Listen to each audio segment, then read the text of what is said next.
Y sí, señores, Boca se estrenó con victoria en esta nueva edición de la Copa Libertadores luego de ausentarse en el año anterior y en el anterior también. Hacía 2 años en el que Boca no estaba presente en la Copa Libertadores y llegó para demostrar que está listo para los próximos desafíos. Algo muy importante. Ganó 2-1 contra la U Católica en Chile, algo muy importante. Volvió a la victoria y en esta vez no solamente en el certamen internacional de clubes, que es la Copa Libertadores, sino también que lo hizo de visitante, algo importante. Una de las paradas con, obviamente muchos pueden pensarlo, lo pueden decir y eso está bien. eh, una de las paradas más light o livianas que tenía en el grupo Boca era jugar contra la U de Chile. La U de Chile, perdón, la Universidad Católica de Chile.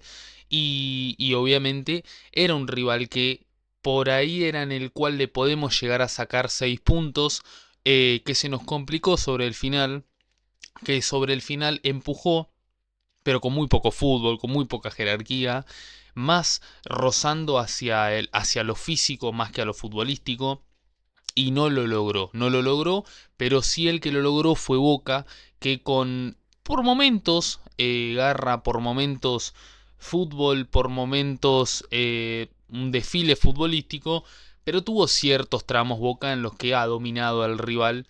Y gracias a un gran disparo de Leandro Paredes se puso en ventaja por primera vez luego de 3 años en Copa Libertadores contra un rival. Y eso es muy importante, de que Boca gane.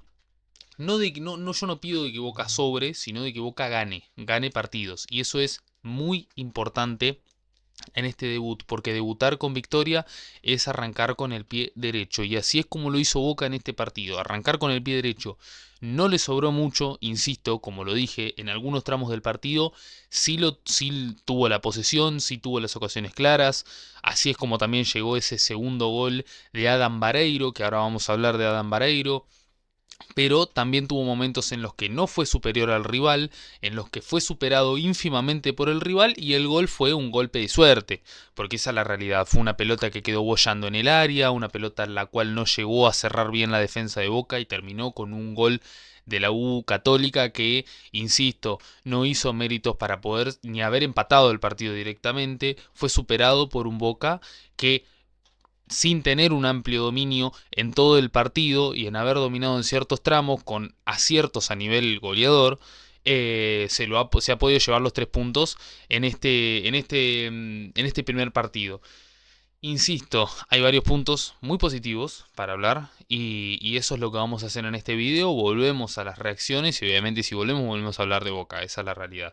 Y qué importante y qué realmente interesante es volver a hacerlo cuando Boca juega la Copa Libertadores, porque en este canal lamentablemente no hemos podido hablar de Boca en la Copa Libertadores, ya que mis primeros videos fueron en el final o en el principio del año 2025. Por lo tanto, no hemos podido hablar de Boca en Copa Libertadores, salvo ese partido con Alianza Lima que no lo queremos recordar. Pero bueno, lo importante de todo esto es que Boca sumó los primeros 3 puntos, insisto. Hay varios momentos. En principio Boca empezó teniendo la pelota en una cancha que obviamente por el material del cual está fabricada, ¿no? Este césped intermediamente sintético que tiene este club chileno, obviamente había hecho que Boca tenga un diferente ritmo de juego y empiece a jugar más sobre el piso, ¿sí? No tanto con lo aéreo, no tanto con envíos aéreos y demás, porque a Boca lo que le servía más era jugar desde la suela, desde el piso, y no lo hizo mal, la verdad, no lo hizo mal porque tiene jugadores que tienen un buen pie, que tienen un primer toque, que trabajan bien desde lo técnico y desde lo estructural, ¿no? Y eso es importante, ¿eh? Es importante para el pasar de la Copa Libertadores con todo lo que conlleva. Obviamente hace falta algunos detalles. Sí, claro que sí, no, las cosas no se mejoran de un día para el otro. Boca, los últimos 5 o 6 partidos, si bien remontó un poco de cabeza, había perdido contra varios rivales en esta liga, pero desde la llegada de algunos fichajes, e insisto, desde la llegada de Adán Barreiro, Boca mejoró en el área ofensiva, mejoró en materia también con la llegada, obviamente llegada a primera división de Tomás Aranda, que ese es el jugador diferencial que tiene Boca, que también le vamos a dedicar un poco de este análisis a Aranda.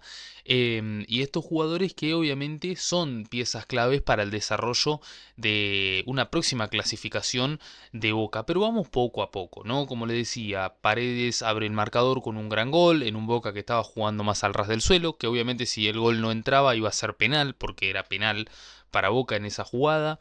Insisto, también ya empezaba Boca a avisar con alguna que otra y con algún intento de ruptura a espaldas de los defensores de la U Católica, y ya empezaba a demostrar Boca un mini dominio, por decirlo de alguna forma, porque todavía no estaba teniendo un amplio dominio, por lo tanto lo vamos a titular como un mini dominio.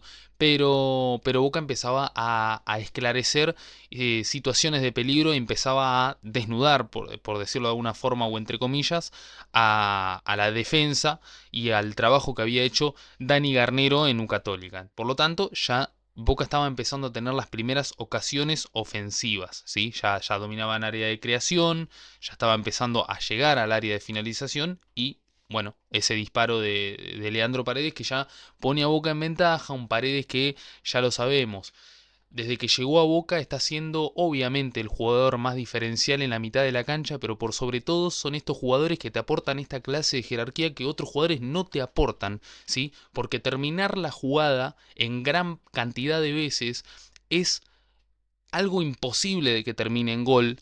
Y Leandro Paredes, con la capacidad de golpeo que tiene esa ventaja sobre sus rivales, que lo que hace es saber pegarle bien a la pelota. Es algo muy difícil que hoy los mediocampistas de Boca en gran mayoría no tienen, y que Leandro Paredes sí tiene. Por lo tanto, este gol es muy importante, primero porque es en Copa Libertadores, pero segundo porque demuestra una de las cualidades técnicas que tiene Paredes, que es un gran disparo, algo que ya había demostrado en ese primer ciclo con Boca en su debut, ¿se entiende? Un debut que le permitió tener una carrera en Europa, por lo tanto Boca tiene un jugador que no ha perdido el ritmo europeo, ¿se entiende? No ha perdido el ritmo europeo. Y ahora vamos a hablar un poco de todo este tramo de partido y la participación de Paredes, que fue fundamental para esta victoria de Boca. Pero insisto, luego de este gol de Paredes, Boca obviamente tuvo más jugadas ofensivas. Recuerdo una de Santiago Ascasíbar, una jugada que estuvo cerca de convertir a Ascasíbar. Ascasíbar, partido regular, en un partido de 10 puntos, un partido 7 puntos, por decirlo, si tenemos que decir de alguna forma, el partido que tuvo Santiago Ascasíbar, que no fue malo, pero tampoco que fue excelente, ¿sí? Sí se complementó bastante bien en la zona más ofensiva, porque esta vez ocupó un rol un poco más ofensivo, esa virtud que te puede dar Santiago Ascasíbar, que sin convertir no ha tenido tampoco un mal partido, ¿sí? Entre comillas. Así que, bueno, tuvo ocasiones Ascasíbar, tuvo también ocasiones Aranda, tuvo una ocasión muy, muy clara en el segundo tiempo, pero lo de Aranda ya es cosa seria. Ya lo de Aranda es cosa seria. Boca tuvo un dominio, por decir de alguna forma, en las jugadas más importantes en el primer tiempo, y así es como llegaba ese segundo tiempo, que ya empezaba de a poco a asomar la cabeza la U Católica, a demostrar que podía de alguna forma u otra generarle problemas a Boca. Y ahí es cuando llega esa jugada con esa grandísima atajada de Bray, que Bray ya suma 3 son los partidos que suma de valla invicta bueno, el arquero de Boca, que si hay un momento, ¿no? Si hay un fogueo que hay que hacerle a Bray, es en Copa Libertadores, y es en partidos a 90 minutos. Por lo tanto, ahora con la ausencia de Marchesín, lo que necesitaba Boca era tener un arquero, y con estas atajadas Bray demuestra de que se puede poner el buzo de Boca, ¿sí? Después en la trayectoria veremos en el futuro, si dentro de 6 meses, si sigue jugando él, si le gana el puesto a Marchesín, si tiene que ser el arquero de Boca. Pero mínimamente que Boca entienda de que tiene un arquero detrás de Marchesín, de que sí tiene las cualidades para competir contra él, ¿se entiende? Porque a Bray, lamentablemente, los pocos que lo vimos, no lo vimos 90 minutos, 5 o 6 partidos seguidos. Bray no jugó 5 o 6 partidos seguidos en Boca Nunca. Si por ahí alguno tiene el dato y lo sabe, pero yo no lo tengo, que haya jugado más de 5 partidos seguidos jugando 90 minutos. Y ahora ya llega su tercer partido prácticamente jugando 90 minutos y eso es una acumulación de confianza. Esa tajada de Bray importante y clave para evitar el empate de la U Católica y empezó a tener un poco más la pelota, empezó a asomar un poco y Boca empezó a tener un poco más de falta de sociedades. Pero hoy es cuando llega ese momento de dominio de Boca, ¿sí? Que logra remontar en ese caso ese escenario adverso y llega el gol de Vareiro. Llega el gol de Vareiro, un Vareiro que está haciendo cada día más de 7 puntos en Boca. Y eso es lo que necesitaba Boca. Ante la ausencia en materia goleadora de Milton Jiménez y de Cavani, que ya no quiero hablar más de Cavani, llega un Adam Vareiro, recontra escupido en River, un jugador que luego de ahí se tuvo que ir a Arabia a jugar, un país en el que no te prestan atención si juegas bien o juegas mal, y terminó en un Fortaleza de Brasil que con opciones nulas de quedarse en primera división, termina llegando a este Boca con la oportunidad de poder revertir su figura futbolística. Y así es como lo está haciendo Adam Vareiro, porque en Boca está cada día mejor. Mete goles en prácticamente todos los partidos y te asegura jugadas de gol en prácticamente todos los partidos. Boca necesita un 9 que empuje la pelota. No importa si se peina para el costado, si no se peina para el otro costado, si se hace colita de pelo, si no se hace colita de pelo, si tiene tatuaje o no tiene tatuaje. Boca necesita un delantero que haga goles, ¿sí? Entonces, si él está mejor que Merentiel, que Jiménez y que Cavani, tiene que ser titular. Punto. Y así es como Boca necesita tener delanteros que no sobren de calidad, sino que hagan goles. Y eso es lo importante. Hoy Boca está empezando a conformar un equipo que mira desde el medio hacia adelante. Y si tiene un 9 que haga goles, le sirve mucho más porque la mayoría de las jugadas ofensivas terminan mínimamente con un buen resultado. Que eso es lo importante. Un 9 que empuje la pelota. ¿Sí? Por ahí Vareiro no te va a aportar desde todos los espacios, pero sí te va a aportar dentro del área, que es algo importantísimo. Y más cuando Merentiel no está teniendo un gran partido, porque la realidad es que este Merentiel no ha tenido un gran partido. No ha destacado y no ha sido el mejor del ataque. Incluso si contamos a Aranda como que jugó en zona ofensiva este partido, el peor de los tres fue Merentiel, ¿sí?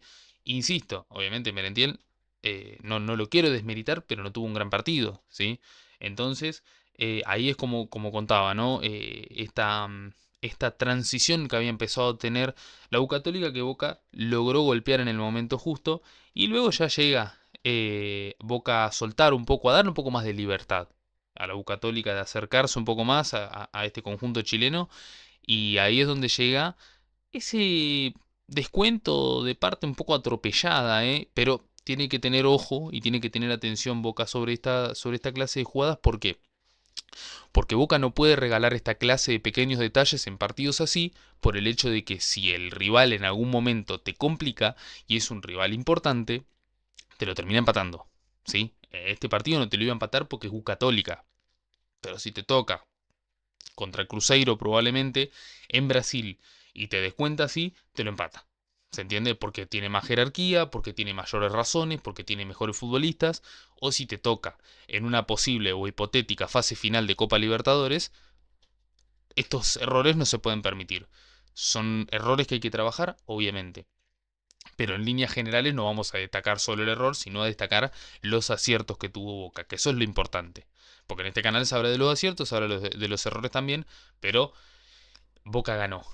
Y en Copa Libertadores a veces no importa cuánta cantidad de errores tenés, sino cuántas acertás, que son las que te terminan poniendo arriba en el marcador o te llevas los 3 puntos. Boca arranca con el pie derecho. Hubiese sido arrancar con el pie izquierdo si empataba este partido, porque es el rival de menor fuste que tiene en esta fase de grupos.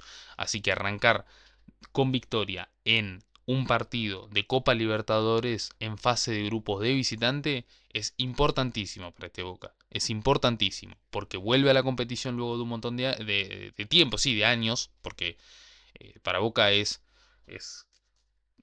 prácticamente es como su novia preferida la Copa Libertadores, porque aunque la gane o no la gane, siempre llega a instancias finales, porque siempre es candidato, porque siempre la pelea, porque siempre tiene oportunidades y chances muy importantes de llegar. Cuando le falta, que parece que le falta, la termina peleando. Y esto es Boca. ¿Se entiende por qué? ¿Por qué pasa esto? Porque esto es Boca. Porque a otros clubes no les pasa, le pasa a Boca.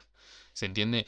Entonces, que arranque así Boca con el pie derecho le da una ventaja muy importante. Le da una ventaja muy importante y obviamente quedan mucho más partidos, ¿sí? Boca no tiene que dormir, tiene que seguir trabajando, pero es una grandísima noticia de que Boca arranque con el pie derecho ganando su primer partido en Copa Libertadores de visitante. No importa el fuste, el nivel, el tamaño, la preponderancia que tenga el equipo, si es el Palmeiras o si es la U Católica de Chile. Así que bueno, les agradezco a todos los que se quedaron hasta el final. Obviamente vamos a analizar cada uno de los partidos de la Copa Libertadores y va a estar subido a mi canal de YouTube. Así que suscríbanse si no quieren perderse ningún video y recuerden de que también me pueden seguir en mis otras redes sociales en el caso de que ustedes tengan ganas y seguramente vamos a seguir hablando de este Boca en Copa Libertadores. Así que les agradezco, muchas gracias a todos por seguirme, si es que se suscribieron, y nos vemos, si Dios quiere, en el próximo partido de Copa Libertadores. Chau, chau, chau.